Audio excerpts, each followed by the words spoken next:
කිතුනෙකුගේ ජීවිත කාලය තුළ ඔහු භාවිතා කරන වචන වලින් ඔහුගේ ජීවිතයට ඉතා වැදගත් වූ සමීප වූ වචනයක් තමයි මේ මහිමය කියන වචනය. අපි හැමෝම වගේ දන්න කිතුනුවන් අතරේ භාවිතා වෙන එක ලස්සන ගීතිකාවක් තියෙනවා. අහස් තලය දෙවිඳුගේ මහිමය පවසයි.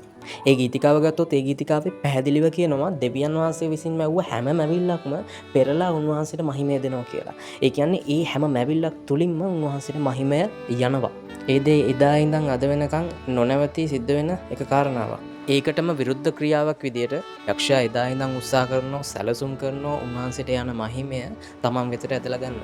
අපි බැලුවොත් උත්පත්ති පොත යක්ෂයා තමන්ට මහිමය ගන්න පාවිච්චි කරනවා ඒ පටන් ගැනීමේදීම එක සර්පෙක්ව.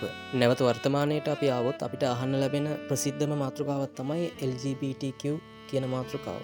මේ සමාජ කොට්ටාසය පිටිපස්සේ ඉඳගෙන එදා ඉඳන් ඒ ඉතිහාසයේ ඉඳන් මේ වර්තමානයේත් එක් මොවුන්ව වර්ධනය කරගෙන මොවුන්ව දියුණු කරගෙන රැගෙන ආවේ සෙමිරමිස් කියන යක්ෂාත්මය විසින්. මොවුන්ගේ ප්‍රධානතම සංකේතය විදිහට පාවිච්චි කරන්නේ දේ දුන්නේ පාට කාණ්ඩයයි. 1978 දී ගිල්බර්ට් බේග කියන පුද්ගලයා විසින් මොවුන්ට මේ සංකේතය හඳුන්වලා දුන්නා. මෙන්න මේ දේවල් සිදුවෙන්න ගොඩක් කාලයකට කලින් තමයි දෙවියන් වහන්සේ දේ දුන්න නිර්මාණය කළේ. ඒක විවිධ පාටවලින් සම්බන්ධ වෙච්ච දුන්නක හැඩ ඇති එක සංකේතයක්. ඒ හරහා දෙවියන් වහන්සේ පොළොන්දු වුණේ ආයිත් ලෝකයට ජල ගැල්මක් එවන්නේ නැහැ කියන එකයි. එදා ඒ දේ දුන්න අදටත් පායනවා අපි දකිනවා. අදටත් ඒ දේ තුලින් උන්වහන්සේ මතක් කරලා දෙන්නේ උන්වහන්සේ මනුෂ්‍යයට කරන කරුණාව. උන්වහන්සේ මනුෂ්‍යයත් සමග සිදු කරපු ඒ ගිවිසුමයි.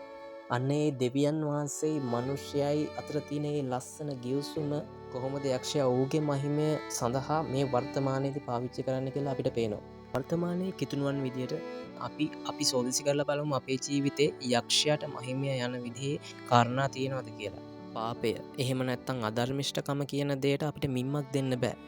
මේ පාපය පොඩි දෙයක්.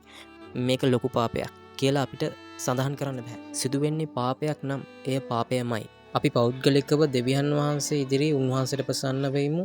යක්ෂයාට එරෙහි වෙමු. යක්ෂයාගේ දේවල් ප්‍රතික්ෂේප කරමු. යක්ෂයා විසින් ඌට මහිමය ගන්න පාවිච්චි කරන අතකොළුවක් නොවි දෙවියන් වහන්සේට පමණක් මහිමය දෙන ජීවිතයක් ගත කරමු. යේසු පීඨයි.